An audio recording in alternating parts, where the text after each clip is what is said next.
This is Pacifica Radio's Letters on Politics. On today's show. And Thoreau kept, after some years of tracking this in his journal, he started to extract the results from the journal into these massive charts, day by day, seasonal change, and collating all the phenomena that he'd ever recorded for those days and trying to get a sense of, what does a typical year look like? So these charts and his journals become data points in this quest to find out how have things changed from his day to our own. And so what these scientists have been able to show is that indeed the seasons are coming. Spring is much earlier now than it was in Thoreau's day. Winter comes much later, and they're actually able to track how many days later. A conversation on how Henry David Thoreau not just observed nature, but observed time, and how through his observation of nature, he could tell the time. Our guest for this is Laura Dassow-Walls. She is the editor of a new book called The Daily Henry David Thoreau, a year of quotes from the man who lived in season. That's next on Letters on Politics. But first, the news. For Pacifica Radio, I'm Christina Onnested. President Donald Trump is using the government shutdown to reshape the federal workforce and punish political opponents instead of routine furloughs. White House Press Secretary Caroline Leavitt says layoffs are imminent. She spoke to reporters this morning. Look, it's likely going to be in the thousands. Trump has said Democrats, by allowing the shutdown, are giving him an unprecedented opportunity to reorient the government to his liking. Lauren Schmidt has more. The Office of Management and Budget has already frozen $18 billion in infrastructure funds for New York's subway and Hudson Tunnel projects. A direct hit to the home state of Democratic leaders in Congress. Vice President J.D. Vance at a press briefing Wednesday. You guys are going to squeeze Chuck Schumer's home state until he blinks. Look, I haven't talked to Russ about this morning, but look, I'm sure that Russ is heartbroken about the fact that he is unable to give certain things to certain constituencies. We want to do everything that we can to help the American people, but when the Democrats shut down the government, we have to actually do a little triage to make sure the most critical and most essential services are provided. On his Truth Social account, President Trump announced he'll meet with Budget Director Russ Vought to discuss what he called temporary or permanent shutdown-related spending cuts. Trump highlighted Vaught's role in drafting Project 2025, the conservative playbook to reshape federal government, a plan Trump previously denied involvement in. I'm Lauren Schmidt. Republicans and Democrats are pointing the finger at one another for the shutdown. House Speaker Mike Johnson, Republican of Louisiana, says there's nothing they have left to negotiate with Democrats, indicating a deepening divide as the stalemate continues. That they would rather give taxpayer-funded benefits to illegal aliens than to keep the doors open for the American people, to keep vital services, veteran services, health care and nutrition for women, infants, and children. They would rather not pay the troops and TSA agents and Border Patrol agents. They would rather stop services of FEMA in the middle of a hurricane season. Minnesota Governor Democrat Tim Walz told reporters today the impacts will slowly be felt in his state and are already being felt, but he rejected Republicans' narrative. They have one playbook, and it's to try and blame rather than govern. The fact of the matter is Democrats are asking not to cut Medicaid, not to cut these services, especially to rural hospitals, and not to give tax cuts to millionaires at a time when we have to have a budget. We saw that job numbers did not only not grow last month, they shrunk for the first time in over 3 years. Meanwhile, the shutdown is affecting travel and public services. Airport employees are working without pay, raising fears of longer TSA lines and flight delays amid an air traffic controller shortage. Smithsonian museums and many national parks are open, but with limited services. About 2/3 of National Park Service staff are now furloughed. This after Doge-style cuts already hampered services. Yosemite Park remains open, but with cutbacks. British police say say a deadly rampage at a synagogue that killed 2 people and wounded 3 others was a terrorist attack. Police say an assailant drove a car into people outside the synagogue in Manchester, then began stabbing them on Yom Kippur, the holiest day of the Jewish year. Officers say police shot the assailant. 2 others were arrested in connection with the incident. An immigration judge has denied Kilmarbrego Garcia's bid for asylum, but he has 30 days to appeal. The Salvadorian national has an American wife and children and has lived in Maryland for years after immigrating to the U.S. as a teen without documentation. An immigration judge in 2019 had ruled he could not be deported to El Salvador because he faced danger from a gang that targeted his family. The Trump administration mistakenly deported him to El Salvador while carrying out the president's mass deportation agenda earlier this year. The federal government is preparing to once again accept new applications for DACA, the Deferred Action for Childhood Arrivals program. Immigration advocates and Justice Department lawyers presented plans before a federal judge this week that would reopen the program, allowing hundreds of thousands of undocumented young people brought to the U.S. as children to apply for 2-year renewable permits to live and work in the United States legally. One exception is Texas, where a lawsuit challenging DACA is being heard. It will not be required to issue work permits there. French President Emmanuel Macron warned today Europe is facing what he calls a permanent confrontation with Russia, highlighting increasing threats ranging from drones and cyber attacks in Europe to disinformation campaigns and provocations. Speaking to journalists on the sidelines of the European Political Community Summit in Copenhagen, Macron said France and its European Union partners must raise the threshold of reaction, be present, coordinate closely with NATO, and above all, strengthen European defense, and what could be an escalation in tensions between Russia and European Union. In Gaza, at least 45 Palestinians have been killed in Israeli attacks since dawn today. Israel now threatening tens of thousands still in Gaza City with what it calls their last opportunity to flee, warning anyone who stays behind will be treated as terrorists and terror supporters of Hamas. The International Committee of the Red Cross has suspended operations in Gaza City following Doctors Without Borders last week. Meanwhile, food is nearly impossible to obtain. Prices have soared, with flour jumping from $10 to nearly $900. Israeli naval forces have boarded most of some 50 vessels in a flotilla attempting to deliver humanitarian aid to starving Palestinians in Gaza. Dozens have been detained, including European and South African lawmakers, including former member of parliament, tribal chief Mandela Mandela, the grandson of Nelson Mandela, who released a statement from the flotilla. South Africa's president is demanding his release. Mandela's family released a statement saying he was abducted in an act of piracy in international waters. I'm Christina Onestad reporting for Pacifica Radio. Good day and welcome to Letters and Politics. I'm Mitch Jeserich. This is a quote. Live in each season as it passes. Breathe the air. Drink the drink. Taste the fruit. And resign yourself to the influences of each. As from Henry David Thoreau's unfinished work, Wild Fruit, I think of Henry David Thoreau, this 19th century writer and transcendentalist, often when the seasons change. His essay, Autumnal Tints, is something I try to read each year, this time, as we are now in autumn.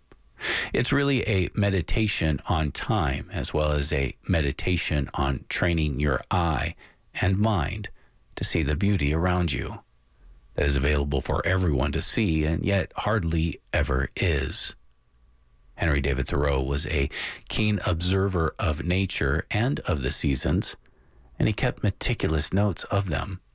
Such detailed notes that future scientists have relied on them to tell them about the climate of the recent past. As we are getting the first real rain of this rainy season where I live in Oakland, I thought it would be appropriate to bring you one of my favorite interviews with one of my favorite guests, Laura Dassow Walls, about Henry David Thoreau and about the seasons. We are now at the final 2 weeks that I will be hosting this radio program before I step down. I am stepping down for no other reason than it is time. As I've said before, no one ever really leaves this radio station, and I'll still be around for special broadcasts here and there. People who die don't even really leave the station either. When you walk into this radio station, my home station in Berkeley, the first thing you are greeted with is this huge altar of photos of our ancestors, many who I knew at one time. A few of you have asked, how will we remain in touch? Because I keep saying we will. So let me tell you, I am starting to work on audio essays. They are formatted to be letters to you. In fact, it's called Letters from Mitch because I couldn't think of anything else to call it, and that's basically what it is. Letters from Mitch. You can find Letters from Mitch on your usual podcasting sites like iTunes and Spotify. This podcast is just something I'm playing around with, experimenting with. I don't know what it will end up being, if it's going to be really anything at all. I don't know what the future holds. There's a good chance I'll try to make it a platform in which I'll tell you my favorite stories, first and foremost, stories of my own life, because really, in the end, that's the only thing I'm qualified to tell you. But I suspect I'll also venture out and I'll tell you about my favorite stories in history, in myth, and in folklore. I have just uploaded a new letter, and it's about Henry David Thoreau, inspired by today's show, and which includes me reading passages of this essay, Autumnal Tints. Again, it is called Letters from Mitch. It sounds pretentious, I know, but I didn't know what else to call it. And just to add to the pretentiousness of it all, I also have a Substack newsletter because, of course, everyone now does. And in this Substack newsletter, I include the podcast and then provide the transcript of the podcast and some photos too. Because again, basically, these are just my letters to you. If you want to find me on Substack, it's just Mitch Jeserich. Nobody knows how to spell my name, and they never have, even in school. But it's quite simple. There's no double S's, and there's no Z. It's just Jeserich. Jeserich.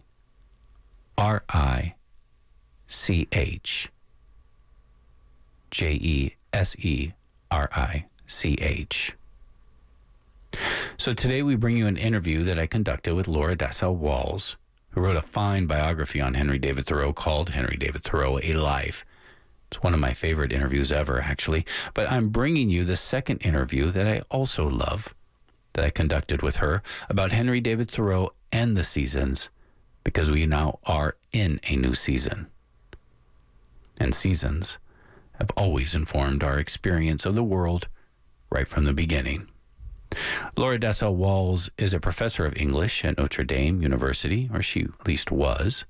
She has put together a new book of Thoreau quotations that correspond with the year and corresponds with the season. It's called The Daily Henry David Thoreau, a year of quotes from the man who lived in season.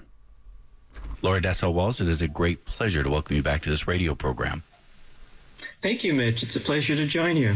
Going back to that quote I began with, it starts, live in each season as it passes. And you write in the introduction to this book, this means that living in season is metaphysical as well, what Thoreau called a meteorological journal of the mind. Tell me what he meant about that and about this journal. Sure. Well, it starts with the fact that he dedicated himself to keeping a journal. This was around the time that he was swinging over to finishing Walden. His first book had not done well on the marketplace, which meant that he had to take up a job as a surveyor, which put him outdoors as his workday. And he started around that time to take daily walks, not tied to any job with his surveying, but simply to engage more deeply with the outside world. And the point about the walks was that he would walk with a notebook in hand and then write up the notes afterwards as a kind of, now we would call it nature journaling. So he's noting what he sees and what he responds to and trying to do it in the moment. That's the notebook in the field. But then when he writes it up, it becomes a kind of record of seeing and the kind of time and dedication it took. Well, of course, it opened his mind to everything that was happening around him in a very intentional way. And the writing of it turned it into kind of a proto-poetry. So imagine him doing this, and he's following the cycling of the year, and he moves into the second year and the third year and the fourth year of this very intentional. He kept it up for the rest of his life. He starts to notice patterns, and the seasonal patterns intrigue him more and more the more deeply he engages in this project. And of course, this is where much of Walden's greatness comes from. He starts to work a lot of this sensitivity, this observations, this acuteness of being into this developing manuscript of Walden. But he keeps it going after Walden is published, so it infuses everything that he does. And that seasonal awareness, it's interesting because if you try practicing this, at a certain point, I thought he'd run out of something to see. It would all be repetition. And he doesn't. Everything is always new, and there's always more. Year after year, he just turns over a new leaf, and then there's a whole new set of phenomena that he's never noticed before. And suddenly, how could I not have seen this? And he's all excited about something new. And so it becomes a way of asking questions. When does spring really start? What's the moment when spring tips into summer? And is there a point when summer is at its absolute maximum and then tips into fall? Or is it a slow process? And he's always looking to see what is the thing that tells me that time is passing, that today is shifting in a way that was different yesterday, that's moving forward in time, not just a difference. So that acuteness of awareness tunes him bodily and into the seasons. And it's not just natural phenomena. He notices himself in his reactions. He records things like, when do I need to put on gloves? When can I take off my jacket? Do I need to put on boots or not? He notices his neighbors. When do women start hanging laundry out to dry in the sun? How do people, talk and behave? He notices how excited people get during storms and, like the great snowstorm. Suddenly everybody's very sociable. So he records the reactions of the people around him as part of the phenomena of the seasons. Things in shop windows, the behavior of people on the sidewalks. So it's a holistic kind of, we're part of the seasonal changes too. And so he's aware of what weather and climate and seasons do to us, how we're always attuned even if we're not aware. But he thinks that from his acute awareness, the way it's developing, that we shield ourselves. There's a kind of, he speaks of it as health, that to be attuned like this, instead of saying, oh, I hate winter, right? Or, oh, it's so hot in the summer, and I dread summer. Saying, try to open yourself to those influences. They're all good in their own way. And that's the kind of advice that when he moves into the teacherly mode, not just the person recording his thinking, but the person who's writing the essays, then that mode becomes a way of talking about how our alienation from nature can be healed if we open ourselves to seasonal change and accepting it, and again, living in season, which I think is a really powerful concept. Well, people definitely notice when things are not normal, which more and more they are not. Well, this was something that, of course, Thoreau would, we don't think of him as living in the Anthropocene or the era of climate change, but he does record things that now we can recognize, we have the climate records, that he actually was making some observations of climate change. So he notices things like he buys a pair of snowshoes up in Maine, these beautiful Penobscot snowshoes. and tries them out. And then he observes how few people are also out there in the snow. And he starts to look into snow levels, and he observes that the snows of his time, the winters are shorter, the snows are not as remarkable. And the observation he makes is how many people have snowshoes in their attic that they used to use, but nobody ever uses them anymore because the snows aren't right. They're not deep enough and they're not right for snowshoes. And so that's a really kind of interesting way of thinking about seasonal change. The way, again, people buy things to cope with seasons, that suddenly the season goes away. Nobody thinks about it, but there's the evidence in the attic. There's another moment when they're not having a true proper winter, and he speaks in disgust of how unpleasant it is. He speaks of it as an unburied summer. He really doesn't like walking out in the winter without the snow and without that bracing cold. And I've felt this too, because when you have winters like that, which we did back east, without the snow, it had exactly that feeling of wrongness that felt, again, kind of just a kinetic sense of offness. That, again, you can watch people respond to this, even if we're not articulating it the way Thoreau did. We are aware.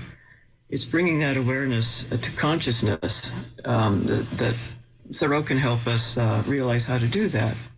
His favorite season was the fall. You know, New England summers are draining. They're very hot. We think of it, or I think of it at least, as northerly, but summers can be hot and exhausting. And you think about, this is before there's no climate control indoors. People are wearing heavy clothes because Victorian conventions, you had full dress, long sleeves, and all that.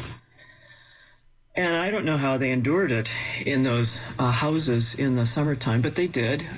So he's suffering heat exhaustion often, and as we would think now, to them it was just hot. But he endures, and he's out every day. Swims in Walden Pond to cool off, and then the first cool days come, and the journal just lights up. He gets so excited because he feels that crisp, cool air, and suddenly the breezes pick up, and the sense of joy and glee and excitement as the fall comes in is palpable. So no other season does he respond so intensely, so quickly to that first sense of seasonal change. So even in midsummer's heat, he's looking around for the first sign of fall. They're anticipating that joy of that first crisp day when suddenly you feel it and the birds start to fly and. But he does love fall, and he makes it a kind of metaphysical challenge because it is a season of decline and death, and as the leaves fall. And as he says, thinking about this, he loves to walk in the cemetery, which is Sleepy Hollow Cemetery, one of the first of the garden cemeteries that is designed to bring your thoughts to meditate with the cycles of nature. And he takes a walk in the cemetery and looks at the leaves, and he says, the leaves teach us how to die because they die so beautifully and so peacefully, and surrender themselves, give themselves to the earth to build compost and soil and future generations of trees. And that is the lesson that, again, that 19th century sensibility, disease and death were something that happened in the home, and very immediate and very present in people's lives. So that lesson, teaching oneself to die, sounds morbid to us, but to them is part of life, and you need to embrace that too. Henry David Thoreau, we often think of his book Walden, from his time on Walden Pond. He spent 2 years there. And we usually think of Walden as being this pristine, untouched natural reserve that Henry David Thoreau lived in. But that's not really the case. Walden was also being changed. His environment was also being changed. And something that, once I learned this, suddenly made Henry David Thoreau much more accessible to me and even my own daily life today here in the 21st century. Tell me about Walden Pond in his time. Walden Pond was out on the edge of town, and it was land that had traditionally, from the first settlement, been a commons. People owned lots in it, but they didn't own them in the sense of staking them out and claiming them. So what they owned really was the rights to cut wood. Of course, that's how you heated your home. So as long as people didn't mess with the trees, nobody much cared if you lived out there. So that's where, first off, that's where the Native Americans who were displaced from the land sort of pushed back. They lived in the Walden Woods, lived at Walden Pond. In later generations, when the Native peoples were further oppressed and forced out and declined, they were always there. They're still there today, but of course much less visible and no longer present, even to somebody like Thoreau, in a way that they had been. So with that shift, the Walden becomes the home of the marginalized, the poor people, the freed slaves who don't have an economic base to own a house in town. And so Thoreau sees himself as one of a line of marginalized people. He moves in just as the Irish railroad workers are moving out, and actually buys the house of one of the railroad workers, takes it apart, and uses that as raw materials to build a cabin at Walden Pond. So he has by then it pretty much all to himself, because most of these people have left or are in the past. But he imagines himself as part of that kind of marginal movement, and thinks of the pond. First of all, he recalls his childhood memories there and remembers walking there as a youth, because it's where the neighborhood kids would go to swim and hang out. How forested it was. And he has beautiful descriptions of the way the trees used to interlace over the little harbors and create glens that you could canoe right into. Of course, those are all gone because it's been deforested. The sense of protecting the commons is lost. Farmers start to sell their woodlots and cut them, deforest them. And by the time he's living at Walden, trying to, in a sense, reconnect with those childhood memories, that dream of going away to live by the pond, most of the forest is gone. And one of the really heartbreaking moments for me in his journal is years after he's left the pond, he's revisiting his house site. He doesn't even recognize it because the trees around it are gone. And the reason he's there is to watch a woodsman cut the two great chestnuts that hung over his house. And there's just this kind of poignant sense of, I used to have this life here, and everything around me in that life is gone. Even these trees that remained are gone. So a lot of his attention to change that tracks the seasons, even tracks the climate, is invested in this sense of loss. That we're losing, we've destroyed, or we're losing something that's precious because we aren't aware of what we're doing. We don't recall the past as part of the present. We simply move forward, and there's no trees, so what? So he wants us to enhance our awareness of the past as part of the memory of what we've done in the present. I very much appreciated his quotes that you use for the first week of November. And I think they're pretty profound. And I'm looking at 3 of them. I'm just going to read portions of them. But on November 4th, the quote is, "There is just as much beauty visible to us in the landscape as we are prepared to appreciate." not a grain more. Then on November 6th, he says, it is remarkable how little we attend to what is passing before us constantly, unless our genius directs our attention that way. And then on November 8th, he says, each phase of nature, while not invisible, is yet not too distinct and obtrusive. It is there to be found when we look for it, but not demanding our attention. To me, those are just small parts of much longer quotes that are in your book.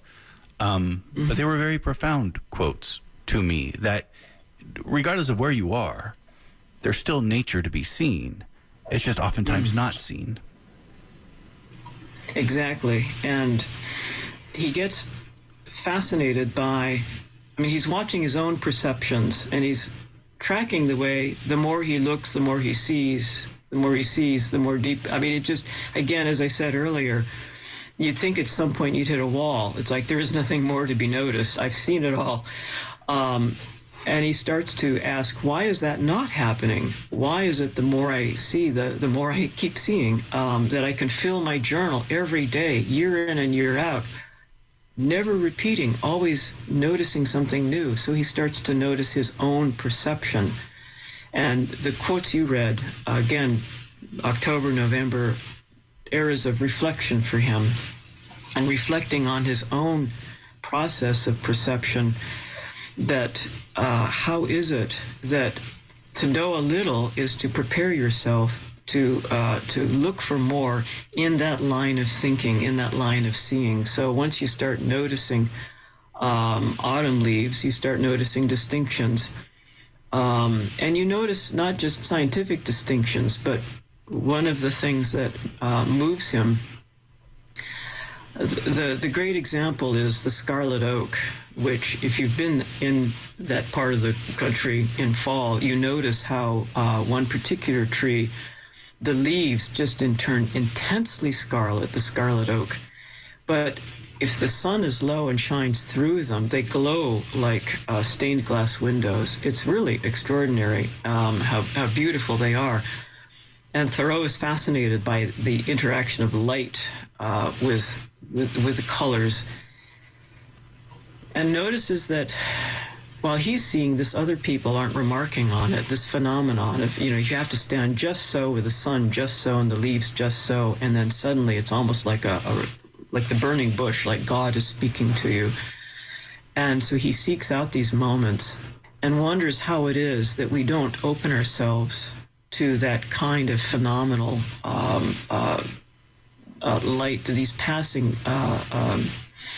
you can't schedule it. The light comes just so, a bolt of light through the clouds, and suddenly things are lit up, and you've got to be right there, right now, aware of it and attending to it.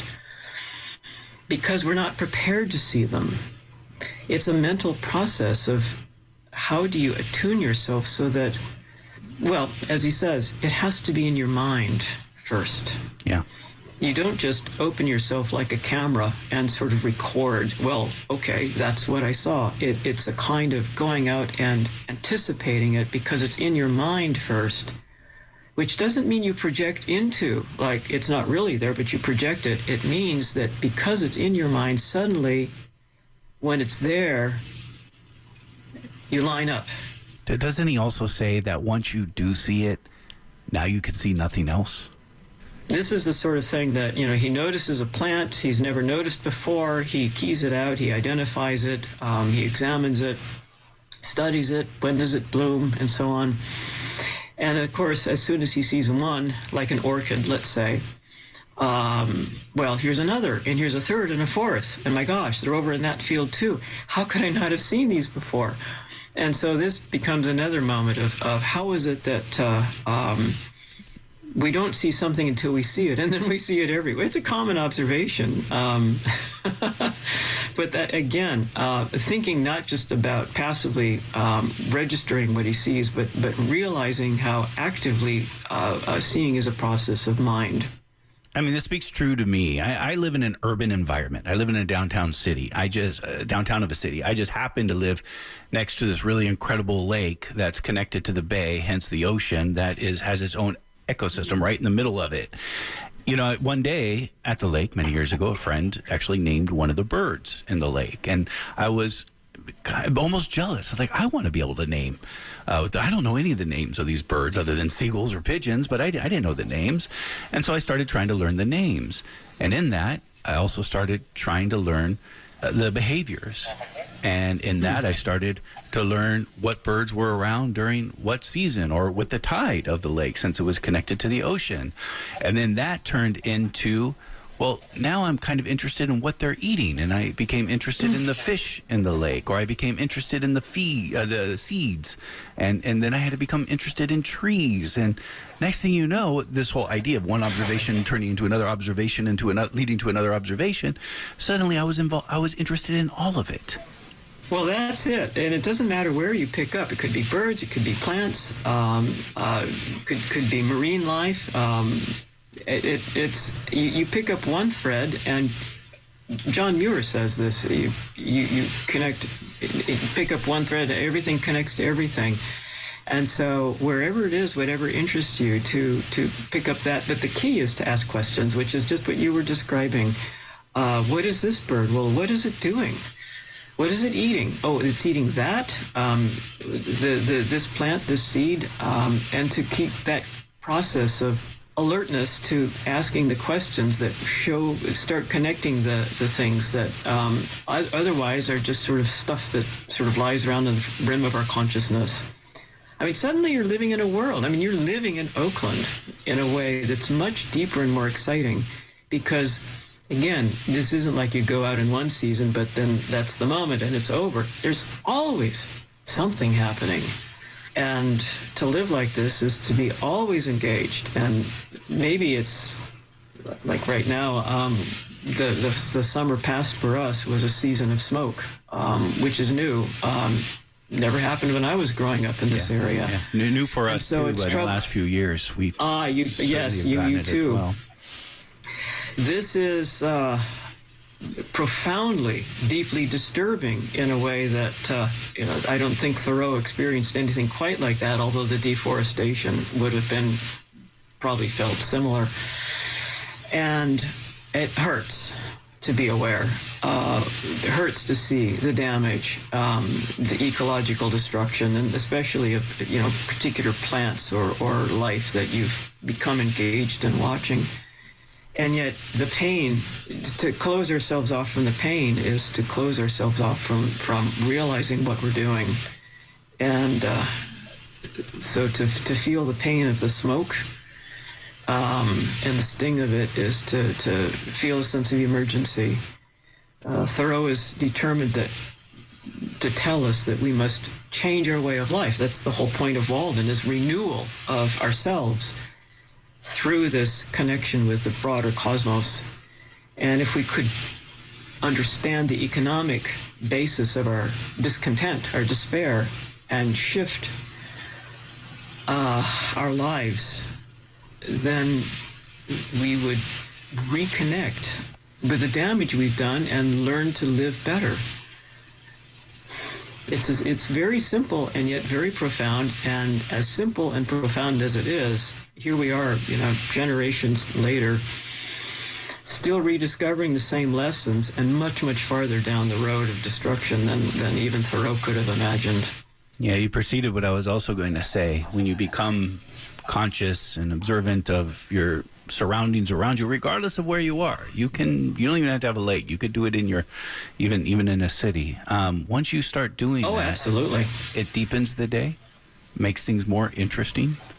It's enthralling, and it can also break your heart because of the environmental destruction that occurs every day. And all of that is happening at once, and all of that is true. I wanted to ask you. I was just going to say to that. So Thoreau's, it breaks your heart, but you don't just stand there with a broken heart. You figure out what you can do. And so what Thoreau did, deforestation was what haunted him. He started planting trees. So he spent the last years of his life reforesting the land around Walden Pond. What's fascinating to me is Henry David Thoreau has these massive seasonal charts, and his observations were so acute or so descriptive that his observations, his writings have been used for scientific studies afterwards, even here in the modern day. Yes, a group of scientists in Boston University and Harvard. Richard Primack has written, is one of them, and he's written a book called Walden Warming for a popular audience, very readable and very fascinating, where he tracks how his work in climate change had convinced him that even temperate zones, at that point people were talking about polar areas showing climate change, and he thought, well, if it's really happening, this has got to be global. So it must be happening in temperate areas like New England as well, but people were not noticing or thinking about climate change affecting us, right, us, quote unquote. So he wanted a database of something deep enough in the past that he could use as a baseline to measure change, seasonal change. And somebody mentioned to him the works of Thoreau in tracking what we've been speaking of, all the seasonal changes. And Thoreau kept, after some years of tracking this in his journal, he started to extract the results from the journal into these massive charts, day by day, seasonal change, and collating all the phenomena that he'd ever recorded for those days and trying to get a sense of, what does a typical year look like? So these charts and his journals become data points in this quest to find out, well, how have things changed from his day to our own?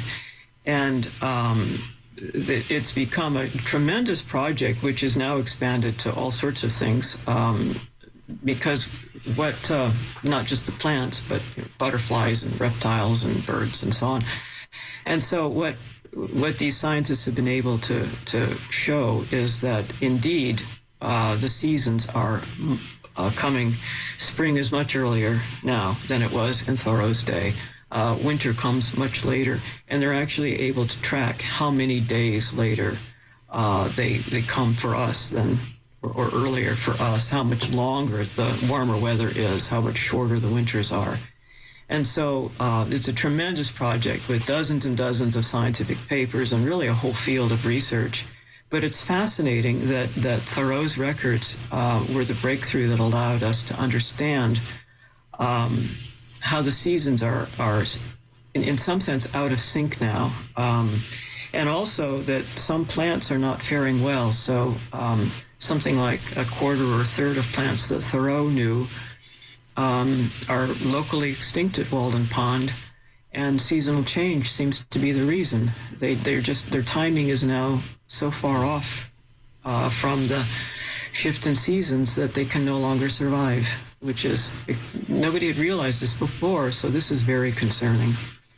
As he says, it's remarkable how little we attend to what is passing before us until we're ready to see it. That's a big one. Yeah. Watch yourself. Notice how that's true, even if you're trying to be attentive. Laura Dassow-Walls, thank you for taking the time to join us today.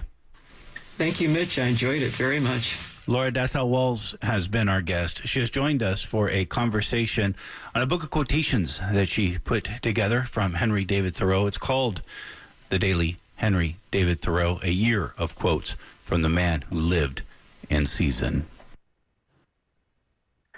And you're listening to Letters and Politics on listener-sponsored KPFA in Berkeley, KFCF in Fresno, and KPFK in Los Angeles. I'm Mitch Jeserich, coming to you now in the sort of maybe starting the beginning, the last third of our fall fund drive, which is a very important fund drive for this radio station. It is a nonprofit, and this is the beginning of a new fiscal year, and that's always an important time to let us know how things are looking financially for this radio station, what's possible, what's not possible in a very uncertain time.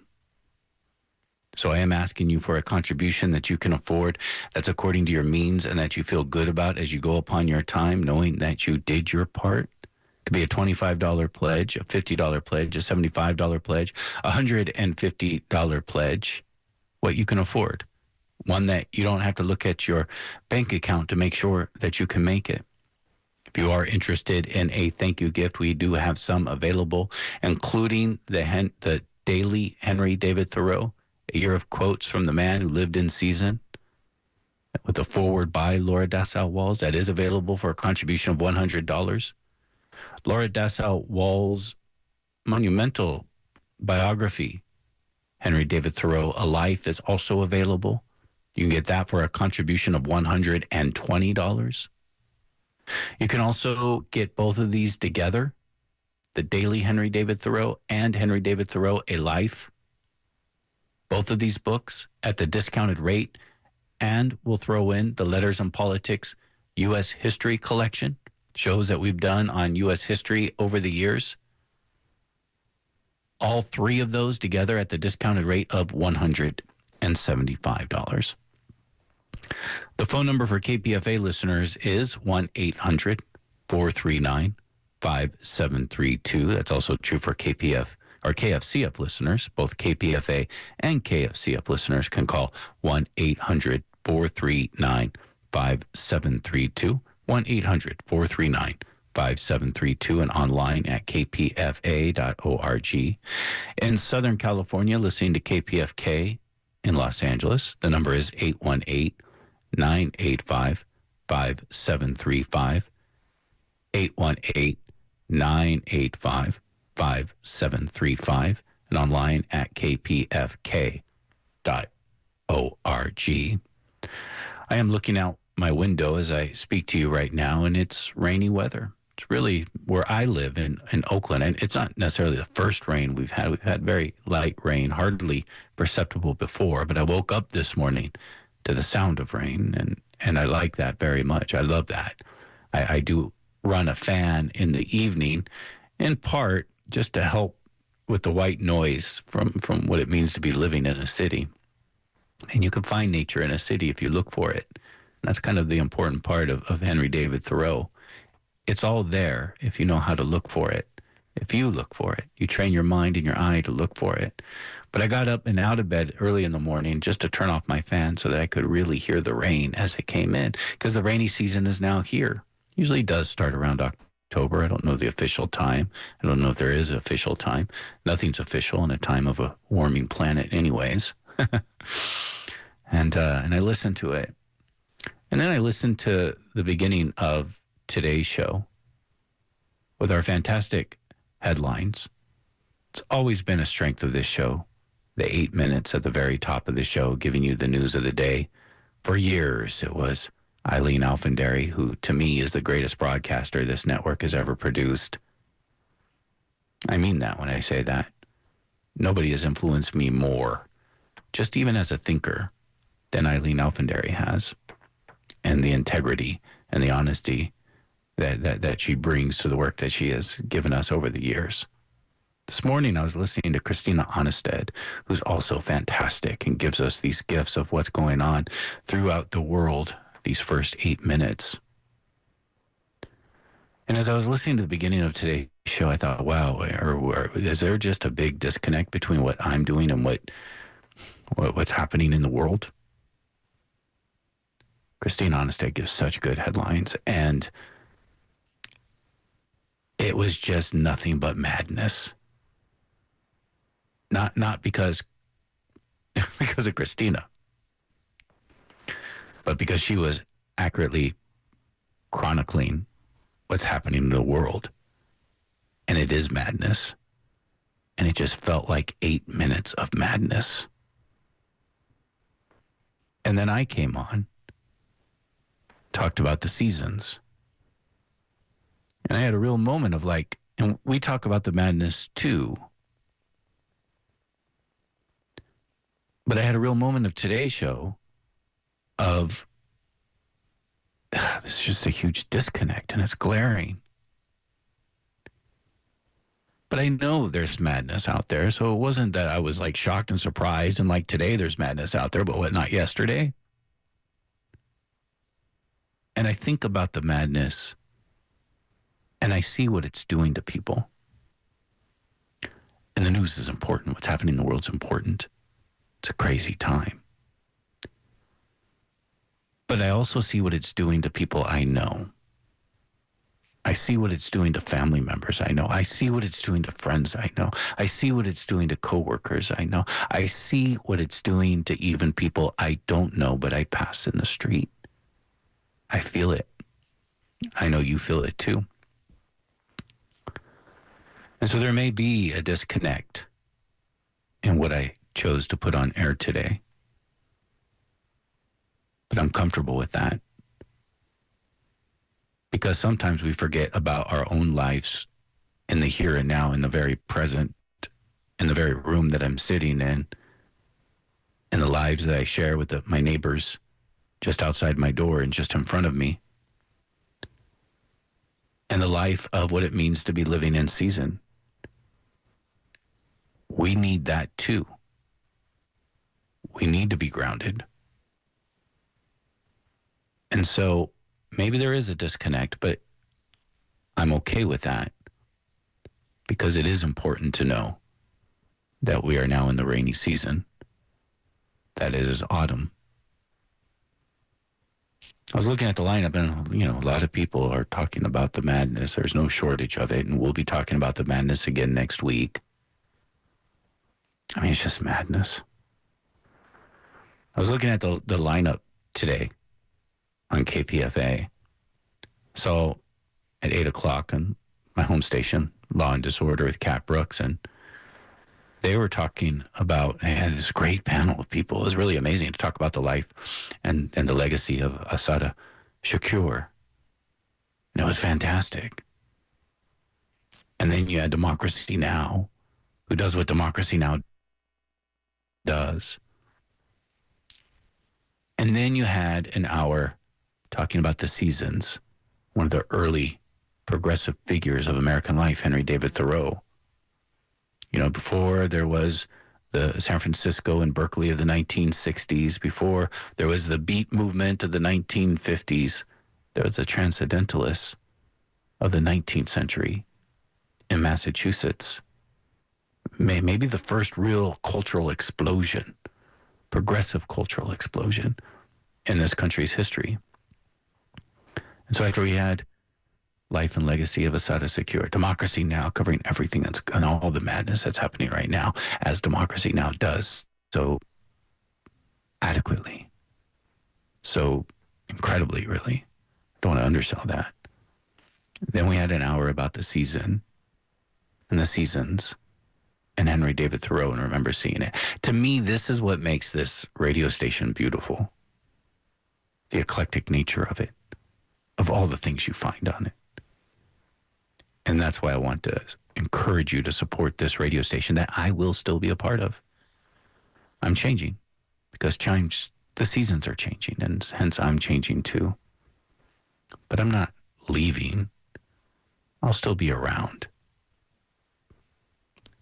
For that to happen, I need you to support this radio station by donating what you can, according to what you can, and whatever you can, as long as it's good for you to do it. We don't want what you can't do. The phone number for KPFA listeners is 1-800-439-5732, 1-800-439-5732, and online at kpfa.org. In Southern California, listening to KPFK in Los Angeles, the phone number is 818-985-5735. 818-985-5735, and online at kpfk.org. One of the quotes that I like from Henry David Thoreau so much is from Autumnal Tints. You can also find it in Laura Dassow Wall's collection of his quotes. It's this: there is just as much beauty visible to us in the landscape as we are prepared to appreciate, not a grain more. The actual objects which one man will see from a particular hilltop are just as different from those which another will see as the beholders are different. The scarlet oak must, in a sense, be in your eye when you go forth. We cannot see anything until we are possessed with the idea of it. take it into our heads, and then we can hardly see anything else.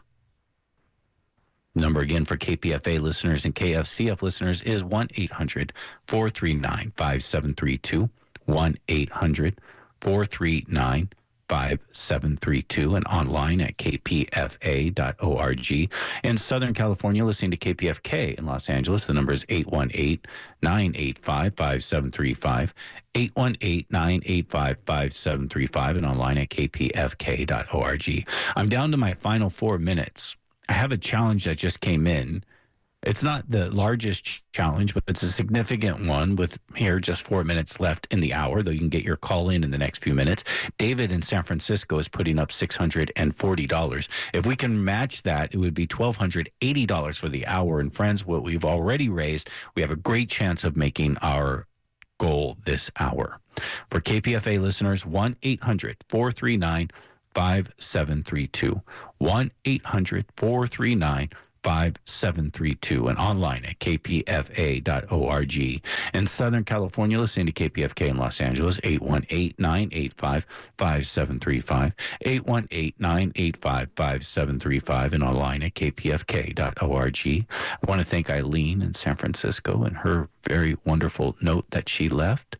A lot of people have left notes. Steve in Novato. Thank you, Steve, for your contribution and your note. Mary in San Francisco. Thank you, Mary. Diane in Bakersfield. Diane, I thank you. Amanda in Santa Rosa. Thank you, Amanda. Gail in Petaluma. Thank you, Gail. And Gail also says that this is in memory of Eddie Pay. Eddie Pay was a longtime broadcaster at KPFA. I had not known that he had passed, I guess, around last week, Gail, until I saw your donation and your note. Eddie Pay was one of the most wonderful people at KPFA. I loved Eddie Pay. Sometimes he would be the engineer of my show. And sometimes he would come and bring me things he thought I needed, like a gourd to drink yerba mate from, or one of those things that you make drip coffee with that, you just place on top of your cup, put the coffee grinds in there and pour it in there. I remember when I first moved back to the Bay Area, he got me one because he knew I needed it, especially to do radio. If I recall correctly, it's all just off the top of my head, but I think Eddie Pay was once a Muni bus driver or a train driver. I don't remember which, and retired, and then came to KPF. I mean, he's just a beautiful man, Eddie Pay. Interested in so many things and was always kind. Eddie Pay was one of those people at KPFA, because not everyone's always kind, because there's a lot of ego when you're in media and a lot of posturing and a lot of insecurity we all experience. But Eddie Pay showed me you could be at the radio station and be kind. I loved Eddie Pay. And I'm thankful to you, Gail, for letting me know that he has passed. I think about him every now and then. I lost touch. I think he moved to Hawaii. I don't know where he's been recently. I don't know. All this off the top of my head, Gail. I did find an article online to confirm that. Friends, we are $360 from that challenge that came in. We are down to the final few seconds here for KPFA listeners. The phone number is 1-800-439-5732, 1-800-439-5732, and online at kpfa.org. In Southern California, listening to KPFK in Los Angeles, 818-985-5735, 818-985-5735, and online at kpfk.org. Down, folks, you can still get your call in again for a contribution. We do have these thank you gifts. For a contribution of $100, the daily Henry David Thoreau, A Year of Quotes. For a contribution of $120, Henry David Thoreau, A Life, a Biography by Laura Dassow Walls. And you get both of those together along with the U.S. History Collection that includes my conversation with Laura Dassow Walls at the discounted rate of $175. The number again, 1-800-439-5732. 1-800-439-5732. 632 and online at kpfa.org. Couple $100 away. You can get your call in the next 5 to 10 minutes to make it count. Thank you.